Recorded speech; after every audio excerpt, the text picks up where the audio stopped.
Yes, I'm back. Madilim ang paligid. Yo, what's up guys? At eto na naman tayo sa kapanapanabik at wala na naman kabuhay-buhay na vlog. At bago natin simulan ang ating vlog ay shoutout nga pala sa mga nabahaan dyan sa Marikina. At balita ko nga pala ay okay na at malinis na dyan. Wala, ganun talaga. Wala tayong magagawa. Tuloy lang talaga ang buhay. So, here we go. At dito na nga ay naisipan kong makalayas dito ng medyo maaga-aga. Ang ganda ng araw, no? Kasing ganda na dumaan sa aking harapan.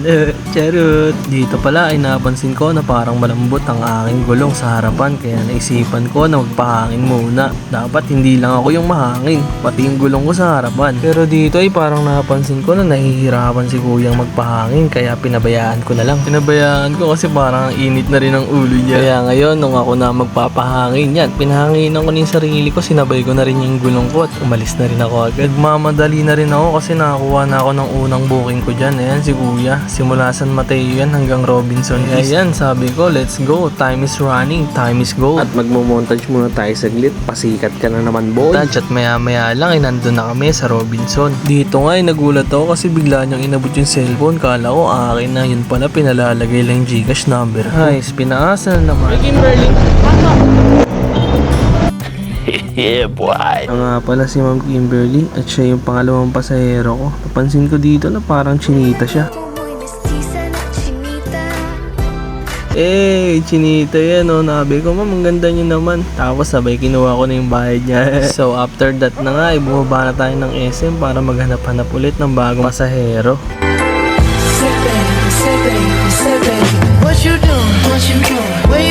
Kala niya tinitignan ko yung babae, no? Ito talaga tinitignan ko sa kanya. Yung iPhone. Charot. Joke lang, di naman tayo ganun. Simula SM Cherry yan, hanggang dyan lang din naman sa may Masinag. At usapang Masinag, talagang sa madilim siya nagpa-drop off. Tapos sasabihin, hinihinto namin yung motor. Tapos magpapatulpo kayo.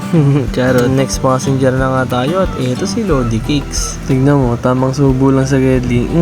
Kaya sinabi ko, tara na sir at baka magsalubong yung init ng ulo ko at gutom. Baka di kita matansya, sukatin kita. Joke lang po. After this na ngayon, hindi ko na nakuhaan ang pagbaba ni sir at nakakuha na ulit tayo na panibagong pickup dito sa bayan-bayanan lang yan. Hanggang dyan lang yun sa may Roosevelt, Kainta. Hindi naglaon ay umalis na rin kami at sinabi ko, let's go! After that ay nag-drop up na rin tayo kay Boching. Pare, mahal mo raw. Uy, walang ganun. Kaya ayan, napag-isip-isipan ko tuloy kung nakapagbayad ba siya o hindi.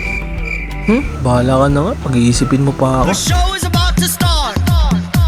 Faces beautiful, no one ugly allowed.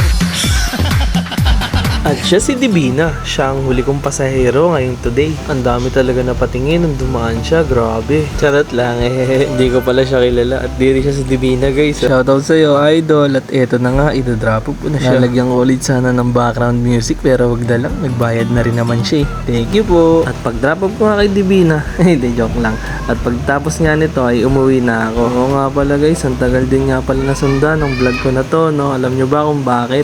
Ito, kukwento ko na lang. Isang araw dumating ang typhoon kanina, kaya ito ang nangyari. Tamang walk lang ako sa Gedli nun at hindi naglaon, nasa laot na pala ako. Ay hindi, joke lang. Nandyan na pala ako sa baha. After that, humupa yung baha pero ang daming basura, no? Saglit lang yan, baka Marikina yan. Pumunta muna ako sa amin para tumulong at para na rin maglinis sa bahay. Siyempre, pagkatapos mo maglinis, pagod ka nun, kaya bumili ako ng reward ko sa sarili ko. Ito, siopaw check. Siopaw nga pala yan ng Marikina. Ayun yung pinakamasarap na siopaw na natikman ko. Sige, lantakan mo. Alright. At dito ko na rin tatapusin ang vlog ko. Maraming salamat guys sa pagsuporta at panonood. I love you all.